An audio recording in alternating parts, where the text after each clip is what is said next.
Hello and welcome back to the Cover Drive podcast. Today we're joined by a very special guest, one of the finest analysts we have in the game today. He really does not need much of an introduction, but to quickly recap, he's written and analyzed on cricket for more than a decade now, has worked with a couple of teams in franchise and international cricket as well. He's also the host of the Red Inker podcast. Jarrod Kimber, welcome to the podcast. How are you doing today? Yeah, not too bad. Thanks for having me on. Thank you for being on. It's a great honor to have you on. Thank you for your time. Well, Jarrod, when talking about white ball cricket, there are a few better than you. Were you able to catch the Pakistan-Australia white ball leg at all? Yeah, so most of the one dayers and missed the T20. Fair enough. I mean, that T20 wasn't much to write home about, so you didn't miss much there, but there was quite the meltdown on Pakistan cricket Twitter. We will get into that in a bit. There's a meltdown on Pakistan cricket Twitter every day, no matter what happens. Oh, 100%. Just before I hopped on, I got a message from one of my friends. Apparently, the new PM has decided to get rid of Ramiz Raja. So okay, another fantastic story from Pakistan. If you're watching this podcast or listening to this podcast, you heard my live reaction to that news because I hadn't seen that. So yeah, I mean, I think we all knew that was coming. I mean, I think Ramiz Raja knew that was coming, to be fair. It's why it was why in the job he was sort of operating a bit like his ass was on fire, if that makes sense. Like he was running around trying to get everything done straight away. And a lot of bad ideas as well, but just trying to get something happening. And I think he knew that where the political system was going, he wasn't going to be in that job any longer. It's ridiculous to think that it's kind of ridiculous to get rid of the chairman based on the political alliance either. He's either a good chairman or not. And you can argue certainly in both directions there. But realistically, he wasn't fired for whether he was a good chairman or not. He was fired because of who he was aligned with politically, and that's nonsense. And I think that's been an issue for so long. And a lot of us were hopeful with Imran Khan coming in because he had been a long proponent of the fact that the PM should not be the patron-in-chief. But when the time came for him to change that, it didn't really happen. So we're in the mess we find ourselves today. Imran Khan's ideas are well-meaning. And I understand why he has them. And he was in Australia when the Sheffield Shield was probably almost at the peak of its powers. But Australia is not Pakistan. Yeah. Development does not work that way. And the Sheffield Shield does not work the same way that it used to when Imran Khan came through. So to think that it was going to be the best system for Pakistan was terrible. Obviously, Wasim Khan's talked about that conversation quite a few times. But from Wasim Khan's side anyway, who's obviously got his own skin in the game, he thought he put in a very balanced reason why Imran Khan's ideas were wrong, and Imran Khan went, "Yeah, but I'm going to do them anyway." So that to me is a problematic thing. And look, it's Pakistan cricket unfortunately is caught in this sort of cycle, and you see similar things with English cricket. It's just not as dramatic, they've got rid of their coach, their general manager or director of cricket, their captain, essentially, by pushing him out all at the same time, based on the fact that they don't have any batters. I'm not sure what all those other people are supposed to do about the lack of batters in the county game and below that level. And so people overreact and they look for magic men to come in and fix everything. And that's certainly what Imran Khan tried to do with Ramiz Raja. And that's probably what the next person will do with their appointment. And it's very rarely the person who is to blame, although they sometimes can obviously hurt the situation. It's almost always systemic. 100%. And you know what they say, the more things change, the more they stay the same. And you wouldn't know this, but it's kind of a trademark of my podcast to be dragging Ramiz Raja at least for 5 minutes per episode. So glad that we got that out of the way early. Well, this was the last one you have a chance of. Oh yeah, I'm gonna miss those rants because as much as he does annoy me in the way he makes some decisions, it's been eventful to say the least. His chairmanship. He's good content. 100%. Coming on to the white ball leg. I'm going to start off with a very generic question. I got this from a lot of people on my Twitter followers, and I don't believe you've actually addressed this much before. Who's your favorite player in the Pakistan white ball setup at the moment? There's a couple to choose from, so I'd be interested to know who's really caught your eye. It's probably a controversial one. It's probably well, I suppose Shaheen Afridi is maybe the obvious one, but I'll keep him to the side. But I think for me personally, Shadab Khan is one of the most interesting players around, and I don't understand Pakistan Twitter's hatred of Shadab Khan. He's a fantastic cricketer. What he gives you is a three-tool player to begin with. He gives you flexibility with your lineups. He can probably bat as high as 6 in emergency situations. He can strengthen the tail in other situations. I mean, I haven't looked at his recent bowling numbers, but for years he had fantastic bowling numbers, especially in T20 cricket, whereas obviously where I spend probably more of my time having a look. And I don't get it. We've seen this before, Pakistan cricket, you know, sort of, I suppose Asif Ali was the last one, where it doesn't matter what the person seems to do, they find a way to suggest that they're not very good. And I think Shadab Khan's been away from that. I think if Australia had Shadab Khan, the levels of which they could reach as a team is astronomical with a player like Shadab Khan. And Pakistani fans seem to complain about his existence more often than not. So he's probably the one for me, just because we know that the top order is quite strong, a little bit one-dimensional at times, but quite strong. We know that the fast bowling is not a problem. Spinners, you know, obviously we can get onto that later, maybe in the podcast, but you know, with Shadab Khan, you have what teams want, which is a genuine all-round talent of a player. Now, like most all-rounders, I've talked about this a lot. What you end up having is a situation where all-rounders get judged very harsh at the start of their careers, because quite often they're not good enough as batters and bowlers when they first start, or they struggle in one or the other. And you know, outside of Ian Botham, that's kind of been the history of kind of all-rounders in the history of the game. I think Sobers went, I'm trying to remember now. I've got a feeling Sobers went a while without making 100 in Test cricket, for instance. So, and Callis had a shocking start to his Test career.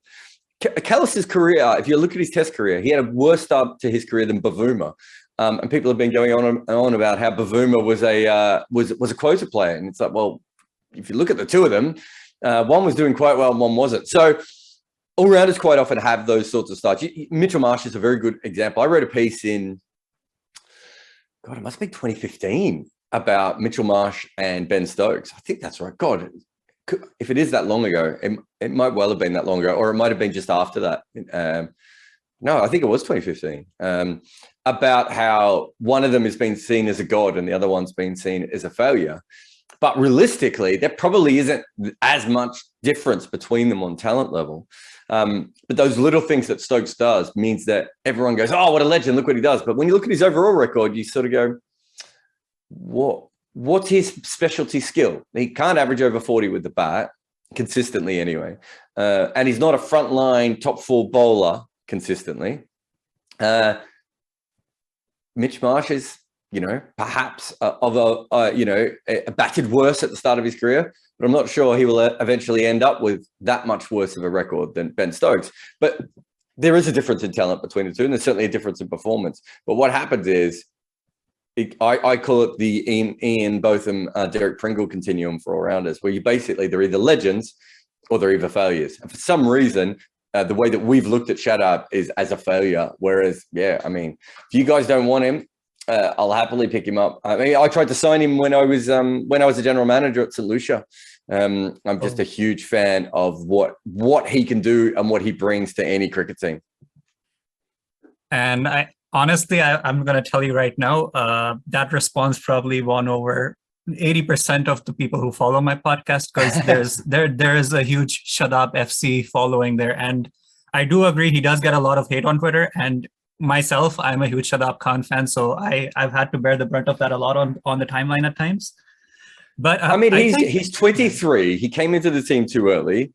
His batting hadn't developed yet, so his batting numbers are probably deflated by the fact that when he came into the side, he wasn't ready. You have to factor all those things in. Sometimes you have to look at the upside of a player, right? So Iftikhar, right? Like, I'm a big fan of Iftikhar, right? But what's his upside? His upside is probably being the 8th, 9th, 10th, 11th best player on a World Cup winning side, right? That's his absolute upside. If you're lucky, you might get, 4 years of sort of top Iftikhar performance. What's Shadab Khan's upside? Well, his upside is Ravi Jadeja, right? Like, that's his upside. There's no reason why he can't develop in that sort of way. I'd say, actually, I was going to say he's a better batter than Jadeja was at a similar age. He's probably not a better batter than Jadeja was at a similar age. But I think he's probably worked out international batting at a level that Jadeja had not worked out. It took Jadeja a long time to work that out. And remember, Jadeja was a running joke with Indian fans, right? Sir Ravi Jadeja was his nickname, right? They don't say it ironically anymore. And Mitchell Marsh was a running joke with Australian fans. Again, they don't say it ironically anymore because he just won them a World Cup. And you, with all-rounders, you have to understand that they should develop at a different pace to other players because Shadab Khan has not spent as much time in the nets as Mohammad Rizwan or Babar Azam have because that's their job. He's got a whole other job that he's had to work on.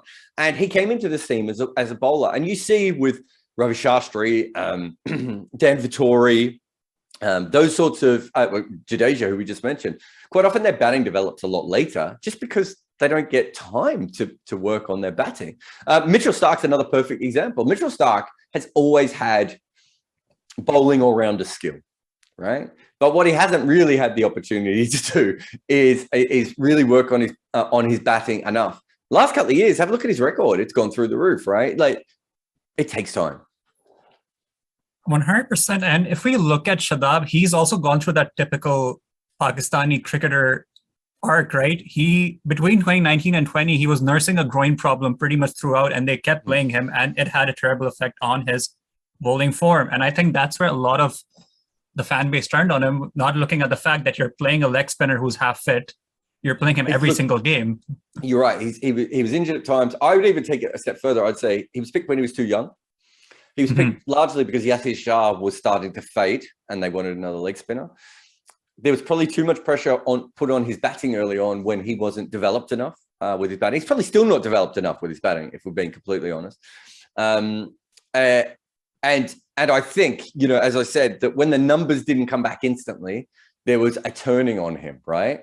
But if you look at his T20 record, he averages 20 with the bat with a strike rate of 137. You probably want that to be 25 with the bat or a strike rate of 145, but he's kind of there and thereabouts as a T20 batter, right? And then if you look at his bowling, he averages 22 with a bowling average, with an economy of 7. If you just had his bowling figures, he'd be great. And his batting figures allow you, he's like a very good version he's like Ashwin plus as a T20 player, if that makes sense. So he can take more wickets than Ashwin probably will consistently because he's a wrist spinner. He's got a really good economy, so he's not going for any runs there. And he can hit the ball, right? He's not a lag with the strike rate. Where you bat him is a bit more, I almost think he needs to bat 4 or 5 to be in his best position for him. And they might be like, well, we can find better numbers 4 and 5, which is where that's the whole Shakib Al Hasan, conundrum with those sorts of all-rounders often comes in.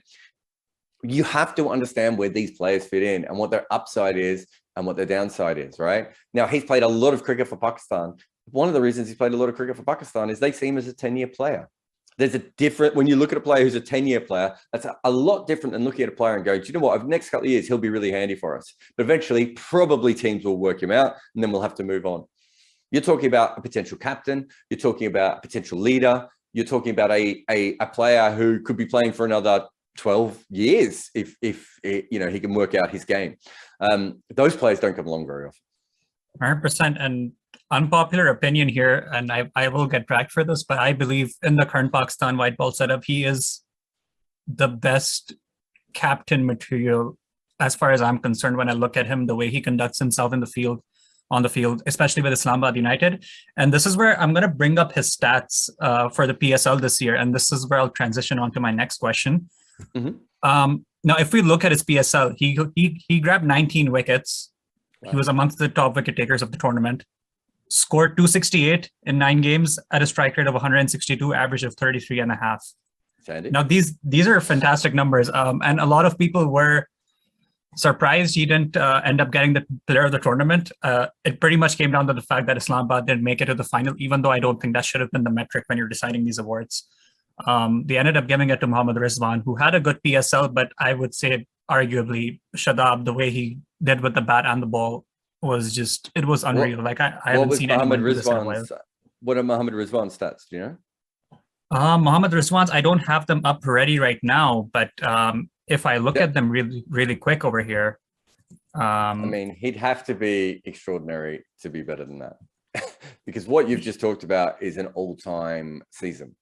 Yep, he was actually the second highest run scorer in the tournament out of 546. I think the captaincy tax came in pretty strong there because he basically captained Multan to the finals. 546 at what strike rate? Strike rate was somewhere mid 120s. He didn't have a great tournament strike rate wise. So... I mean, if you're looking at IPL players now, right? So it's hard with Pakistan because you don't get to see what these skills are worth on the biggest market, right? Shaheen Afridi, Asif Ali, Baba Azam, they're all IPL level players, right? Mm-hmm. Mohammad Rizwan I think he probably is because Matthew Wade's in the IPL. Shadab Khan, you look at just his leg spinning numbers, but when you factor in the batting and the fielding, he's obviously not as dynamic as Hasaranga, right? But how many leg spinners in the world can score over 200 runs in a tournament with a strike rate of 160, right? He's an obvious IPL talent. And that's the hardest competition in the world. He's certainly, I think he's a better bowler than someone like Adam Zampa, and Adam Zampa can't bat, and Adam Zampa's not a good athlete in the field. He's a decent fielder, but he's certainly not on Shadab Khan's level. You have to be realistic of the talent level of these players. And I just think he's a great prospect. Plus he's a leg spinner, and automatically that makes him better than everyone else. Leggies who can whack it, as they say. Nothing more valuable in the white ball game, in my opinion. Now, when I look at the previous series, this has sort of become a Shadab Khan fanboying podcast at this point, but I think that perfectly transitions on to the next question. When we look at Pakistan's white ball combination in the middle order, during the ODI series, while I know Imam ul-Haq and Babar Azam was what everyone was talking about in the batting order, one very glaring gap over there was at number 4. We were playing Saud Shakil, and he strikes at about mid-80s. So when you look at that top 4 in ODIs, I think it's a top 5 actually, including Rizwan. I think it becomes pretty one-dimensional in the fact that you don't have anyone who can be your middle order enforcer. Okay, they believe that Rizwan can play that role.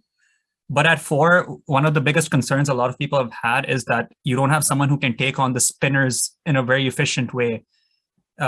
This is where my question to you is, what do you think Pakistan's long-term solution is at number 4, not only in ODIs, but we're seeing a similar issue in T20s. They played Iftikhar Ahmed at number 4 in the one-off-one T20. And Iftikhar, I think, is probably the weakest against spin in this entire lineup. So playing him at 4 was beyond me what they were thinking at that point. So when you talk about the middle, when you're talking about middle overs enforcers, you don't really want a middle overs enforcer, right? In a one-day game. What you want is someone who can score at a runner ball and at a decent average. Mm-hmm. That's how England basically set up their campaign. We talk about how they whack it at the top and how they whack it at the death. We talk about the wicket-taking ability of some of their bowlers. But the core of that team was that they knew that they had Owen Morgan and Joe Root, who could both average over 40 in the middle overs, even more, probably way more than 40 in those middle overs while scoring at a runner ball, right?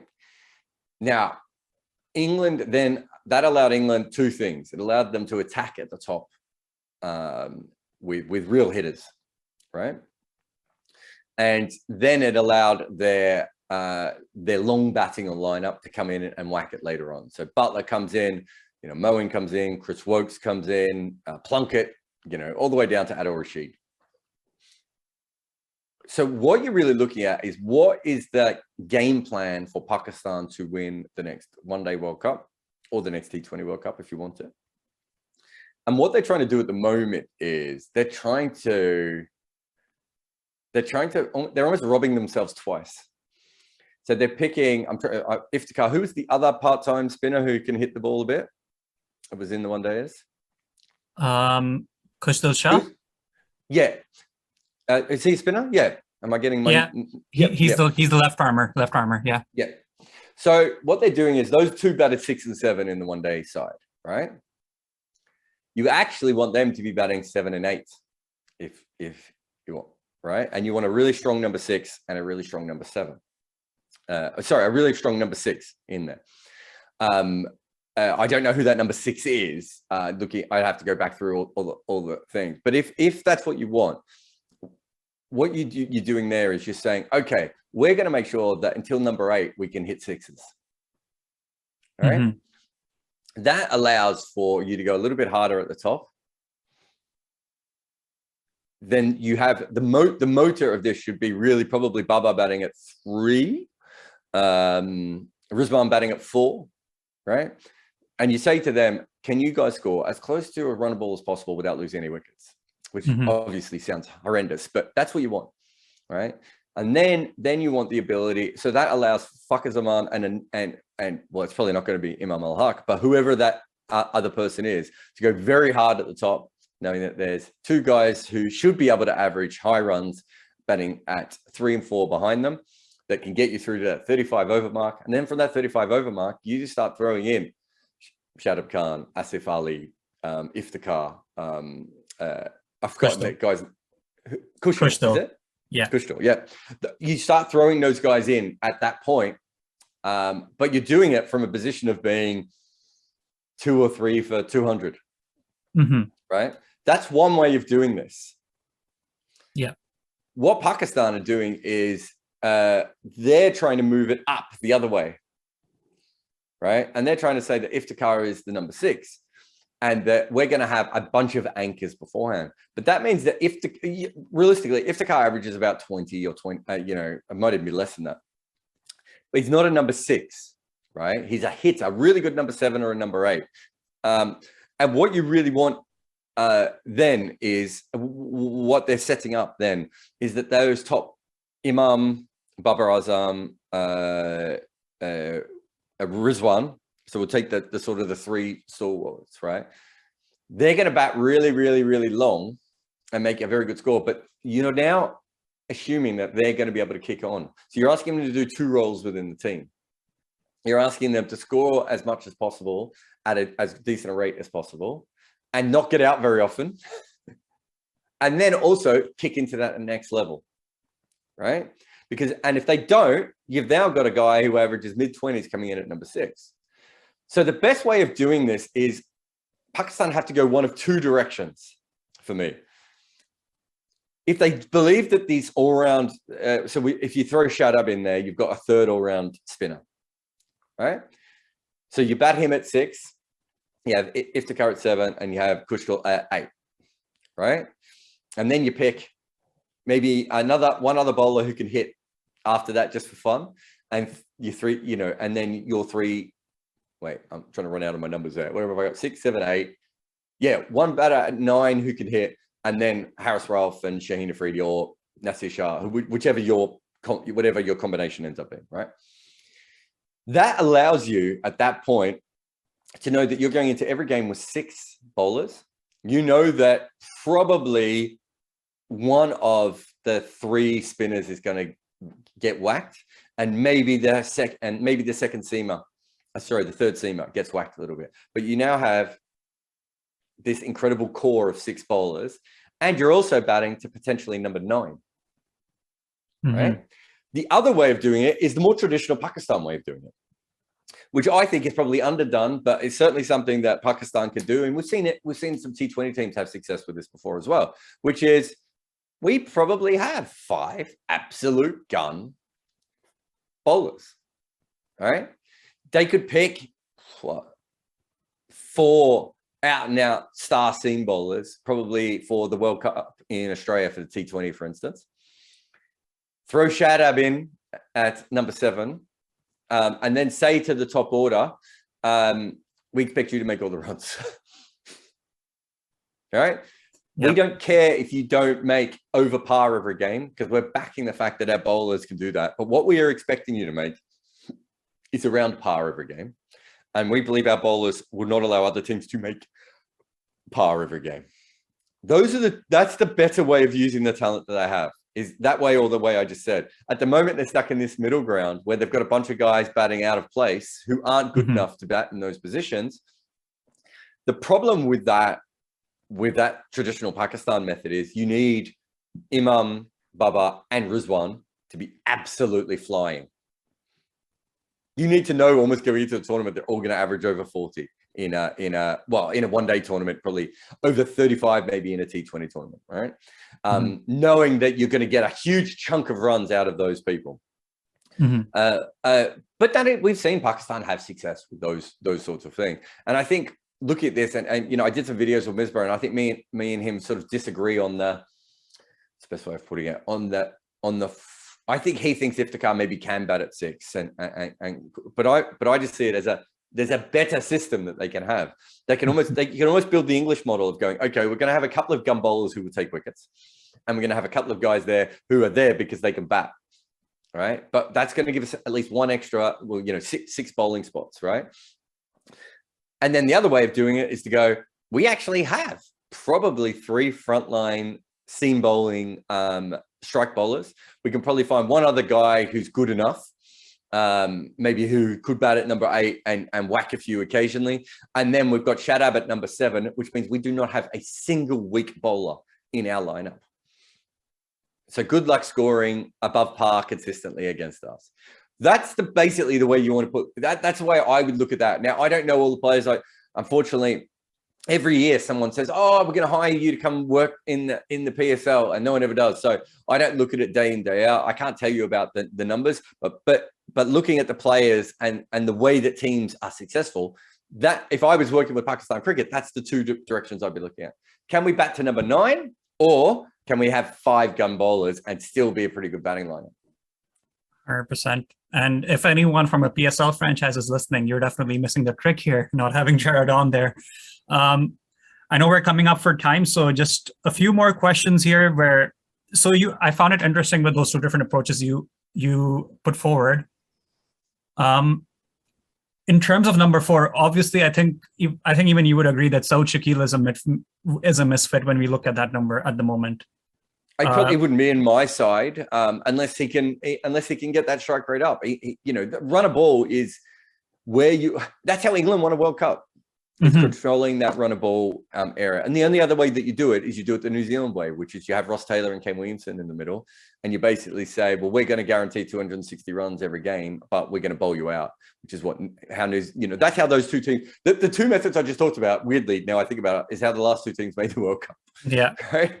So that you really need to think about that going in. And if you look at the best 2 teams in the World T20, it was Pakistan and England, despite the fact that, Australia and New Zealand made the finals. I think Pakistan and England were the 2 best teams in that World Cup. And again, I think they both sort of followed a similar sort of pattern again. Okay. So when we look at number 4, what is your view on Haider Ali?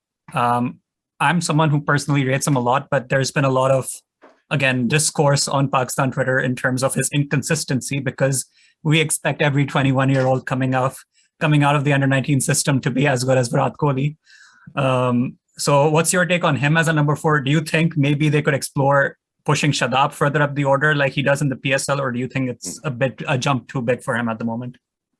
If you're talking T20 cricket, I don't see any reason why Shadab can't bat 4 or 5. I think I said that before. I think that's probably his best role, because I'm not sure he's quite a power hitter at the death in the same way. I think he's probably, I haven't looked at his numbers, but my gut feel would be he'd be better off against the spinners in the middle than he would be, the death bowlers at the end.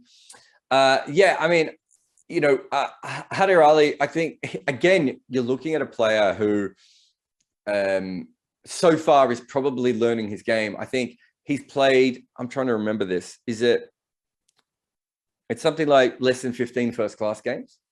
Very less first class. Yeah, and I think he's made a lot of runs in those first class games. I had to look him up for a piece I was doing not that long ago. We know he's talented. Now, if you're talking about one-day cricket, he probably fits the kind of team I'm talking about better, right? So the kind of team I'm looking for is probably, Fakhar Zaman, another attacking opener that goes with him. And then you've probably got your three. Then you've got, Baba,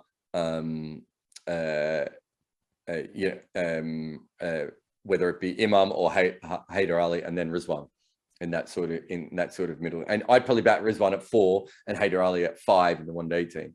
In the T20 team, just I don't know. I'd have to go back and really have a look at it. But look, he's a talented player. He's young. He hasn't played a lot of cricket yet. I always look at the Ishant Sharma. Ishant Sharma is the best example of how stupid we are when it comes to cricket. You had a guy who realistically just needed some coaching and some slight tweaks, and he went from one of the worst bowlers in the world to one of the best bowlers in the world. You don't find many people who are 6'5" who bowl at around 90 miles an hour who could swing it, right? It never made sense that Ishant Sharma was so bad. And you look at someone like Haider Ali, and you look at the timing he has, the eye he has. It's so silly to judge him on the. I mean, I don't even think he's played much. Has he played a one-dayer? He's played like 2, maybe. He's played two. That's it. Right? We don't even know what he is as a one-day player yet. And as a T20 player, he's also still developing. We probably don't know what his best role is as a T20 player yet. Right? Mm-hmm. I know he's played a lot of domestic T20, and so we should be able to work that out. But certainly from a Pakistan point of view, you may not know. I don't think he needs to be thrown in. If you want to go the all-in attack mode that we were talking about before. Actually, I mean, maybe a perfect setup is you have Rizwan at 5, and then you have Haider Ali at 6 and Shadab Khan at 7 with that other hitter at 8. And you just say to him, we want you to play a butler-like role. Right? We want you to come in at the 35th over and try and enforce a little bit. Have some freedom with it, right? There's no pressure here because we've got Shadab Khan behind you and we've got one other batter behind you. And also, he should be coming in quite regularly when the score's over 200. That's when Butler's at his best. Butler's no good when the ball's zipping around ever earlier on. So maybe moving him back to, number 6 or number 5. I certainly think number 6 is a good thing. And then you work out where he's best suited. Does he play the spinners better? Does he play the quick bowls better? Is he a power play batter, right? Is he a hitter at the end? So I think he's quite clearly a very talented player. I don't think I have strong opinions on where he needs to go into the team at the moment, but he should be in every squad. And if it was me, I would be sending him to play every single first-class game that he can. I'd be offering him up to every franchise league around the world so he gets more and more experience on the road. And that's the systemic things that we're talking about here. I mean, Shadab Khan and Haider Ali and Iftikhar. The systemic problem is that these guys need to play as much cricket as they can so you can learn more about them. If you look at Australia won that World Cup. I don't think they're a better team than Pakistan or England, but they won that World Cup.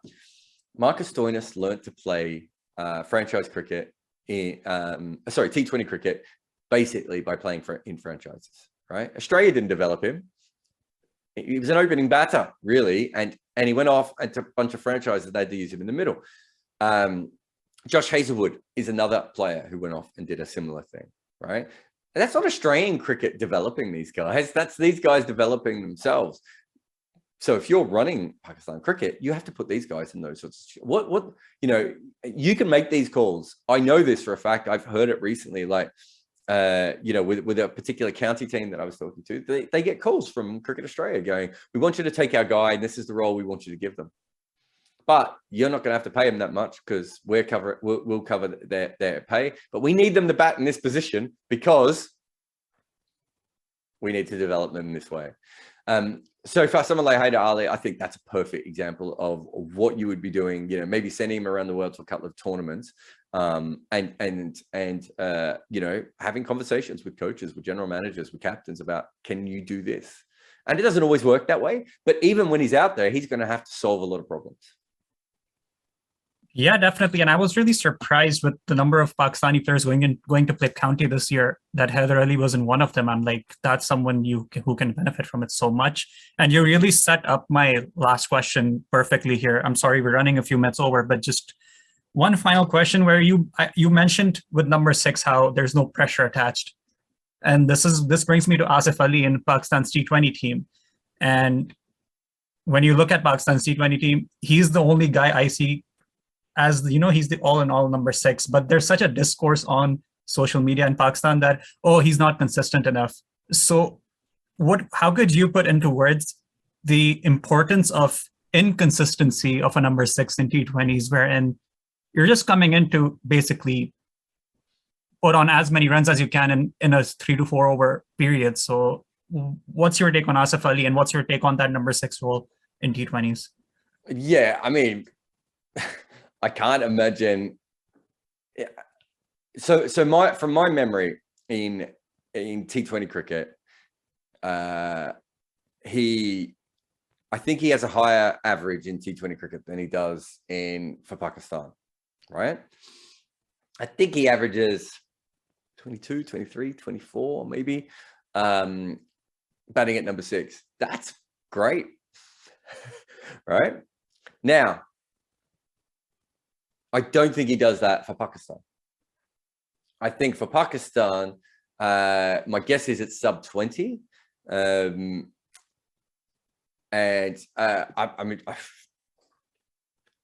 sub 20, I suppose if it's closer to 15, that's horrendous. If it's closer to 20, that's probably less of an issue. Again, it comes down to what kind of team you're trying to put together. If Asif Ali, let's say he averages 15 for Pakistan, but we know he can do it at a strike rate of 160, right? If he averages 15 at a strike rate of 160, and you have 3 blokes who can hit or can bat behind him, it doesn't matter at all. Because then you're using him exactly when he's needed to be used. If we're talking about those shorter batting lineups that we talked about before, where you only really have 7 guys who can bat and 5 specialist bowlers, Asif Ali probably is a huge problem in that team.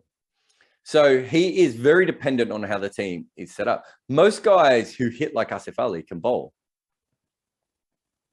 All right. So Darren Sammy is probably the last guy left who was a similar kind of hitter to Asif Ali, who couldn't bowl, at least by the end of his career, right? Once his knees went, he was always quite slow, but a very skillful bowler, but, a very slow bowler. Once his knees went, it's like he's basically batting at number 6 or number 7.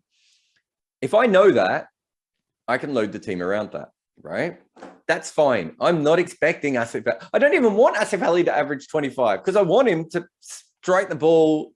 He's in the side because he could score at 2 runs a ball. No one else can.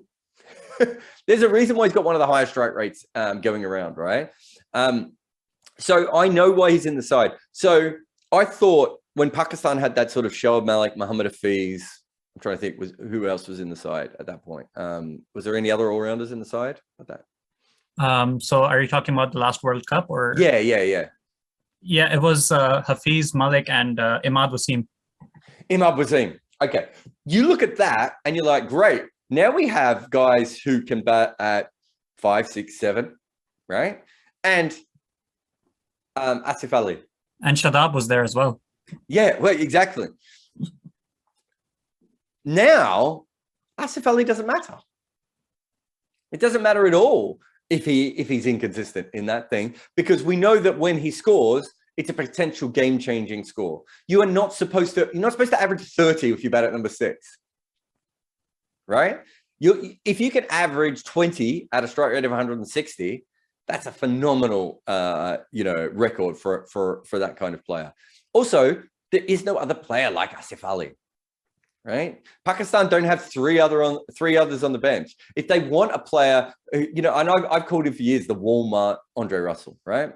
He's not quite as good as Andre Russell. He's not quite as flexible as Andre Russell, and he doesn't bowl. But on a very basic level, he has the ability to go out and score 10 runs from 3 balls consistently. Right? That doesn't exist. Where are all the other guys who could do that in the world, right? That is not a thing that you can find out there. And so what you really want in that situation is you want to put him in lineups where where literally sometimes he's only going to bat in the last 2 overs, and that's all you need. He might bat at number 9 sometimes, right? But he might bat at number 4 in other times. What you don't want is to be in a situation where you need consistent runs off him, because he's never going to be like that. But if you do have all those different all-round options, why would you not Why would you not want a player like that in there because of the ability they had? And I think we saw in that World Cup, when he does come off, it completely changes complexions of games. Was it the Afghanistan game where he went ballistic? Afghanistan and New Zealand. Can't remember. Was the Afghanistan game, I felt that Afghanistan were a real chance of winning before he went off. Yeah, he scored. He hit those 4 sixes in the last over. Yeah, and that completely won that game. What was it? What happened in the New Zealand game? New Zealand game, it was more so they were behind the scoring rate. Malik was holding the fourth at one end, and he was taking on Saudi and Bolt at the other. Again, that allows that kind of dynamic, right? And most players just don't hit like him. And so the ability to change 2 games in a 6-game period for a number 6 who doesn't bowl is, that's good numbers. Now, I know he hasn't been as good for Pakistan as he has been for in T20 cricket as a whole. One thing I would say is I don't think he's played more than 50 games for Pakistan. Right? In fact, let me look this up. I can probably find him here. There he is. He's played 39 games and he's batted 35 times, right? If he was a baseballer, that's about 1/5 of a season. Right? If you look at him for T20, he's played 230 games. His domestic numbers are much more representative of where he is. Now, the other thing, if you want to, the negative side, it's like, well, okay, well, he's played 35 games now. And he is, his strike rate is 133. That is a bit low. I'm not worried about the average. The average is 17.4. I wasn't far off. The average is, the strike rate's a bit low. Is it possible that he can't consistently hit and score as quickly off the very, very top level of bowlers? Maybe. I'm not sure you're going to find that out over 35 T20 games, though, sadly. He's going to have to play a lot more. The other thing is, if you look at his one-day numbers, which have now come up in front of me, he averages 25 with a strike rate of 121. That does actually suggest to me that his T20 numbers are slightly deflated for Pakistan, and that it doesn't quite match up, if that makes sense overall. Anyone who could score at a strike rate of 120 in one-day internationals is not a normal human being, right? I always think you need to go with that, but it's all about the pieces and how you fit all these players together. There's no single player. So all the players that people moan about on social media, all of them in their best case scenario would be very good players. There are very few players who play for major cricket teams, national teams, who aren't very good. What tends to happen is you have to play them out of position. They don't get to play the position that they're absolutely best at, or because that nation doesn't have, 3 or 4 other very good players to put around them, they have to then change their role. And that's not their speciality, right? That's when people start like, oh, look, he can't do it. And it's like, Asif Ali has proved himself to be one of the best hitters of a cricket ball in T20 cricket history. We know that. That's in the bank. How Pakistan get the most out of him, probably it might not be playing him every game. It might not be playing him in every single lineup. You certainly wouldn't want him in those sort of teams I was talking about before, where Shadab is batting at number 6 and there isn't a bunch of all-rounders around it. But in the teams where there are all-rounders around him, he's absolutely the ideal player to drop in the middle of all of them and just go, we're going to press the button. Occasionally it's going to implode and occasionally it's going to blow up the opposition. If it's 1 and 3 and number 6, we'll take that. Wonderful. Jarrod Kimber, thank you so much for coming on. It's been wonderful talking to you about this whole white ball situation with Pakistan. I'm sure the listeners have learned a lot over the course of this. Please do subscribe to the channel. You can find the podcast on Spotify as well. It'll be linked down in the bio. I'll be linking Jarrod's podcast, The Red Inker. It is one of my favorite podcasts. Do go give it a listen. Some of the best stuff in the business. Thank you for listening, and I will catch you guys in the next episode.